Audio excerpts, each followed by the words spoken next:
Quando o mangá de Dragon Ball Super vai voltar e qual é a situação legal atual? Após o falecimento de Akira Toriyama, o mangá de Dragon Ball Super entrou em um hiato indefinido que já dura mais de um ano. Com tanto tempo sem publicações regulares, a pergunta que todos fazemos é: quando o mangá vai voltar? Hoje vamos te contar e analisar a situação atual, incluindo o cenário legal que está afetando não só o mangá, mas também o futuro da franquia. Há alguns meses foi publicado o chamado capítulo 104 do mangá. No entanto, esse não foi um capítulo regular, mas sim um one-shot criado com fins comerciais. Por quê? Porque após quase um ano sem conteúdo novo, a Shueisha precisava de material para completar o volume 24 do mangá e colocá-lo à venda. Esse capítulo, anunciado inicialmente como um especial durante um evento com o Toyotaro, foi renomeado como capítulo 104 justamente para justificar sua inclusão no mangá e de quebra vender o novo volume. Na verdade, o conteúdo do volume 24 era tão curto que nem chegava ao número mínimo de páginas exigidas para a publicação. Toyotaro incluiu bastante material adicional, informações sobre personagens, perguntas e respostas, comentários, além de extras que serviram como preenchimento para cumprir os requisitos mínimos de publicação. Atualmente, o futuro do mangá Dragon Ball Super continua incerto, e a situação está ainda mais complicada em relação ao anime. O panorama não é animador, devido à batalha legal pelos direitos de Dragon Ball, que envolve Aku Yoko, ex-chefe de Dragon Ball 1, e Shueisha, a editora responsável pelo mangá. Mas como chegamos a esse ponto e qual foi o impacto dessa situação mesmo antes da partida de Toriyama? A seguir vamos detalhar ponto por ponto o conflito entre Aku Yoko e Shueisha. Para entender essa situação precisamos voltar um pouco no tempo, desde 2019. Aku Yoko, que liderava o Dragon Ball Room, tinha um objetivo claro: trazer de volta um anime de Dragon Ball e expandir muito mais a franquia. Ele havia percebido que Dragon Ball era amado mundialmente, até mais do que no próprio Japão. Isso ficou evidente em suas decisões, como lançar trailers em eventos internacionais como a Comic Con. Além disso, Yoko não era apenas um homem de negócios, mas também um grande amigo de Akira Toriyama. Em uma entrevista recente, descobrimos como Toriyama enfrentou uma enorme pressão no trabalho durante anos, especialmente por parte do seu primeiro editor, o que afetou bastante sua saúde física e mental, chegando a dormir apenas 7 horas por semana. Trabalhar com Yoko, por outro lado, foi um alívio para ele. Os dois desenvolveram uma relação próxima, a ponto de Toriyama confiar totalmente nas sugestões de Yoko, sabendo que ele entendia perfeitamente a essência de Dragon Ball.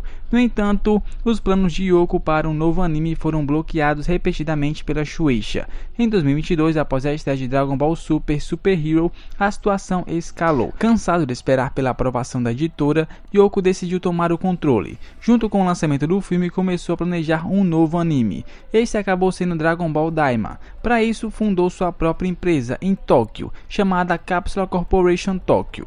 O objetivo era claro: obter controle total sobre Dragon Ball, exceto pelo mangá de Super, que continuaria sob responsabilidade da Shueisha. Assim, ele queria libertar a franquia do que considerava um mau gerenciamento, que estava desperdiçando completamente seu potencial. Mas Yoko não parou por aí. Sem a permissão da Shueisha, ele produziu uma adaptação cinematográfica de Stanley, o que enfureceu a editora. A Shueisha percebeu que Yoko estava fora de controle e, o pior, com o apoio total de Toriyama. É fácil imaginar a situação e os pensamentos de Toriyama quando a empresa pediu que ele não fizesse isso. Pensar no que era o certo. De um lado estava Yoko, seu amigo próximo, que sempre o tratou bem. Do outro, a empresa que durante anos o sobrecarregou de trabalho e não o tratou nada bem. Não é difícil adivinhar de que lado Toriyama ficou e como isso afetou o mangá. Curiosamente, depois da saga de Granola, o mangá do Super começou a adaptar o filme Super Hero com pouquíssimas mudanças. Isso nunca tinha acontecido antes. Por exemplo, com o filme A Ressurreição de Freeza, apenas foi feito um material promocional e a saga nem chegou a ser finalizada no mangá. E quanto ao filme do Broly, nada foi adaptado, exceto algumas páginas que resumiam os eventos. Então isso é apenas uma especulação minha. Talvez Toriyama, como mais uma forma de apoiar Yoko e limitar a Shueisha, tenha decidido não fornecer novas ideias para a próxima saga, deixando o mangá estagnado na adaptação do filme por quase 3 anos. Lembrando que Toyotaro é apenas apenas o mangaka, o desenhista, que trabalha principalmente com as ideias de Toriyama, e nenhuma saga até hoje foi completamente dele. Como mencionamos, isso pode ter sido um movimento de Toriyama para favorecer ainda mais Yoko. O impacto do falecimento de Toriyama, a trágica morte de Akira Toriyama, não apenas abalou os fãs, mas também complicou ainda mais o conflito legal. A Shueisha foi criticada por sua aparente indiferença diante do falecimento, sem prestar uma homenagem adequada a um dos mangakais mais icônicos da história, que trabalhou por tantos anos com eles. Inclusive, foram relatadas atitudes desrespeitosas, como publicações na conta oficial de Dragon Ball no Twitter, administrada pela Dragon Ball Room, liderada por Toriyama e Yoko, onde erroneamente atribuíram a autoria de Dragon Ball a Eiichiro Oda, criador de One Piece. Além disso, segundo algumas fontes, funcionários da Shueisha tentaram se aproximar da família de Toriyama para obter apoio na disputa pelos direitos, o que gerou ainda mais controvérsias. Esse processo legal, que já era complicado, tornou-se ainda mais delicado após a perda de Toriyama. E o que está acontecendo agora com os direitos de Dragon Ball? Embora não existam anúncios oficiais, tudo indica que Yoko está avançando lentamente, mas com firmeza, para obter os direitos gerais de Dragon Ball, com exceção, é claro, do mangá do Super, que continuaria sob a Shueisha. Sua empresa, a Capsule Corporation Tokyo, tem liderado projetos recentes como Dragon Ball Daima e as novas linhas de figuras da mesma série. Aparentemente, a Shueisha está ficando de fora dessas iniciativas. Por exemplo, em uma entrevista, funcionários da Bandai comentaram que não sabiam mais com quem falar para tratar de licenças, com a Shueisha ou com Yoko. E agora que as figuras de Dragon Ball Daima foram lançadas, não há sinal algum da Shueisha envolvida. Além disso, Yoko foi o rosto principal de Daima na Comic Con de 2023, consolidando sua posição. Ele continua fazendo aparições públicas sempre que há algo relacionado a Dragon Ball, como na última vez em que esteve presente junto das dublagens de Daima. Claramente tudo parece estar indo muito bem para ele. Mas o que tudo isso significa para o futuro da franquia? Se Yoko conseguir seu objetivo, poderemos ver um renascimento de Dragon Ball. De um lado, o mangá do Super poderia continuar nas mãos da Shueisha com Toyotaro no comando, embora sem Toriyama, a direção criativa seja incerta.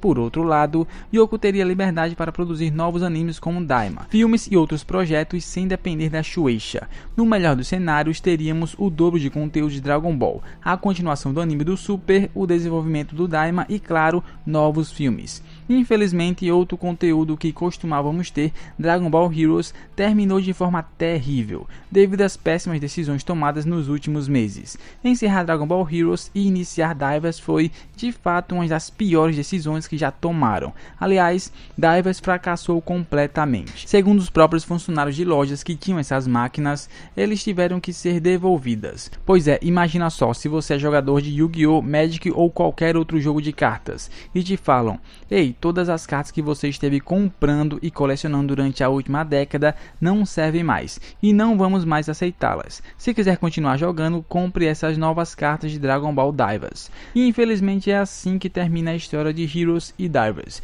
E finalmente um desenho que mudou tudo, e uma pista sobre o retorno do mangá.